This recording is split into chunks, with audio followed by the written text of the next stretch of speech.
ሰላም እንደምን አላችሁ ውድ የገጻችን ታዳሚዎች፣ ዛሬ እጅግ በጣም ብዙ ቁም ነገር የምታገኙበት ታሪክ ይዤላችሁ መጥቻለሁ። በተለይ ደግሞ በትዳር ህይወት ውስጥ ለመግባት ራሳችሁን እያዘጋጃችሁ ያላችሁት ወንድሞች ካላችሁ ለእናንተ እጅግ በጣም አስተማሪ ታሪክ ስለሆነ እስከ ፕሮግራማችን ፍጻሜ አብራችሁ እንድትቆዩ በዚሁ አጋጣሚ መግለጽ እፈልጋለሁ። እንግዲህ እንደሚታወቀው በዚህ ሚዲያ ላይ የተለያዩ ታሪኮችን እያመጣን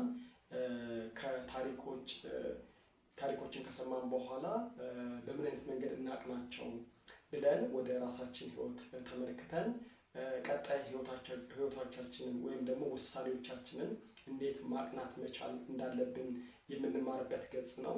ስለዚህ የምንሰማቸው ታሪኮች አጠቃላይ ነገ እኛ ላይ እንዳይደገሙ ስለሆነ ሁላችሁም በመላው ዓለም የምትገኙ እነዚህ ታሪኮች ለብዙ ሰዎች እንዲደርሱ እንድታጋሩ በዚሁ አጋጣሚ እንጠይቃለን። ስለዚህ ወደ ታሪኩ እንሄዳለን። ዛሬ እንግዲህ ገብረ እግዚአብሔር ኪድ የትዳር ጉዞ በሚለው መጽሐፉ ላይ የጠቀሰውን አንድ ታሪክ ተንተርሰን ውይይቶችን የምናደርገው። እንግዲህ ታሪኩን ላንብላችሁና ሀሳባችንን ሼር እናደርጋለን። የኦርቶዶክስ እይታዎችንም በዛው ልክ እናሰፋለን ማለት ነው። የተዋወቅነው በማህበራዊ ሚዲያ ስለነበረ በቦታ ርቀት ምክንያት በአግባቡ ማየት ያለብን ነገሮች ቀድመን ለማየት እድሉን አልነበረንም። እንድንጋባ የወሰነውም በ3 ወር ጊዜ ውስጥ ሲሆን በጣም ከባድ ስህተት እንደሰራው የገባኝ የሰርጋችን ቀን ማታ ላይ ነበረ። ከአቅሜ በላይ ስለሆነም ባልፈልገውም በቤተ ክርስቲያን ተጋብተን በዓለማዊ ፍርድ ቤት ልንፋታ ችለናል ይላል። እንግዲህ ሰምታችኋል። እጅግ በጣም በአጭር ጊዜ የተወሰነ ውሳኔ፣ በአጭር ጊዜ ሁሉ ነገር ያበቃለት ታሪክን የሰማ ነው። እንግዲህ አንድን ሰው ለትዳር አጋርነት በ3 ወር ወስነን ከዚያም በኋላ ለዛም ደግሞ በቤተ ክርስቲያን ለመጋባት ስንወስን እጅግ በጣም ብዙ ሀስሎች አሉት። ከባድ ነው። እሱ ብቻ ደግሞ ሳይሆን እነዚህ ሰዎች የተዋወቁበት መንገድ ችግር ባይኖረውም ነገር ግን በማህበራዊ ሚዲያ በፌስቡክ ሊሆን ይችላል፣ በኢንስታግራም ሊሆን ይችላል፣ በቲክቶክ ብቻ ግን በተለያዩ የማህበራዊ ሚዲያ መታወቅ ችግር ላይኖረው ይችላል።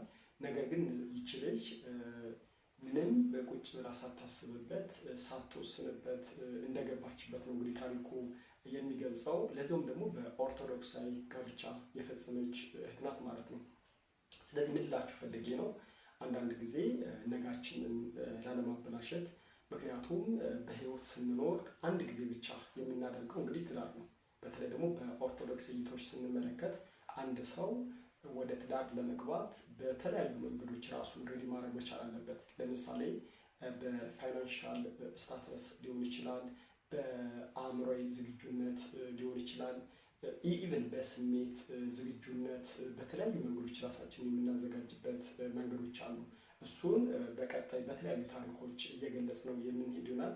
ስለዚህ አንድ ኦርቶዶክስ ወደ ትዳር ለመሄድ ሲያስብ ቆም ብሎ ስሜቱን ቼክ ማድረግ መቻል አለበት። እኔ ለዚህ ለትዳር የተመረጥኩኝ ነኝ ነው፣ ስለ ገዳማዊ ህይወት ነው እኔ የተመረጥኩት የሚሉትን የተለያዩ ጾሞችን እንዲሁም ደግሞ ከንስሐ አባት ጋር በመመካከል እነዚህ ሀሳቦችን ሊያበለጽጋቸው ይችላል እንጂ ከመሬት ተነስተን ስሜት ስለቀሰቀሰን ብቻ እሱ እሺ ስላለች ብቻ ዝም ብሎ ዘሎ የሚገባበት አይደለም። ለመውጣት እጅግ በጣም ከባድ ስለሆነ ማለት ነው። ምክንያቱም ይሄ የህፃናት ጨዋታ አይደለም። ነገ ልጆችን የምናፈራበት ብዙ ኃላፊነቶችን የምንቀበልበት የህይወት መንገድ ስለሆነ ቆም ብለን በማስተዋል ነገሮችን በግራና በቀኝ እንዲሁም ደግሞ ከኛ በተሻለ ደረጃ የደረሱ ሰዎችን በማማከር የምንገባበት ስለሆነ እንደዚሁ እንደ ቀልድ ገብተን የምንወጣበት አይደለም። ይህ ታሪክ ግን የሚያስተምረን ቅድም እንዳልኳችሁ በ3 ወር እንግዲህ በቤተ ክርስቲያን ምንም እንኳን በሁሉም አንጻር የተቀመጠ ህግ ባይኖርም ከ6 ወር እስከ 2 ዓመት ድረስ በእጮኝነት ጊዜ መተዋወቆች፣ እርስ በርስ መተያየት፣ የእሱ ባህሪ ከኔ ባህሪ ጋር በምን ልዩነትና አንድነት ያደርጋል የሚሉ ነገሮችን አጠቃላይ የምንጎበኝበት ስለሆነ ዝም ብለን ዘው ብለን የምንገባበት ህይወት እንዳልሆነ ሁላችንም መረዳት መቻል አለብን። በተለይ ደግሞ በወጣትነት እድሜ ውስጥ ያለን እህት ወንድሞች ቆም ብለን ማሰብ፣ ነገሮችን ማሰላሰል፣ ይሆነኛል አይሆነኝም፣ ለነገ የህይወት ጉዞዬ መሪ ይሆነኛል። ምክንያቱም በክርስትና በኦርቶዶክሳዊ እይታዎች ውስጥ ጋብቻን በዋናነት የሚጠቅመን ወደ ክርስቶስ ሚስትም ባልም መንፈስ ሕይወታችንን ከፍ ለማድረግ ነው።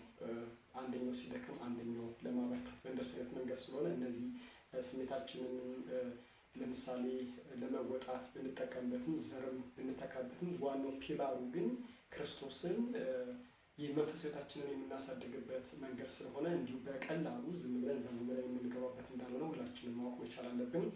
ስለዚህ በዚህ ታሪክ ውስጥ እናንተስ ምን ተማራችሁ? ምን ሀሳብ አላችሁ? የግል ምልከታችሁን ላይ በኮሜንት ሴክሽን ብታስቀምጡልን፣ እኛም ደግሞ ተጨማሪ ሀሳቦችን በቀጣይ እናጋራለን። ታሪኩ ከተመቻችሁ ለሌሎች አጋሩ። መልካም ሳምንት። በቀጣይ ሳምንት ደግሞ በአዲስ ፕሮግራም እንገናኛለን። ሰላም።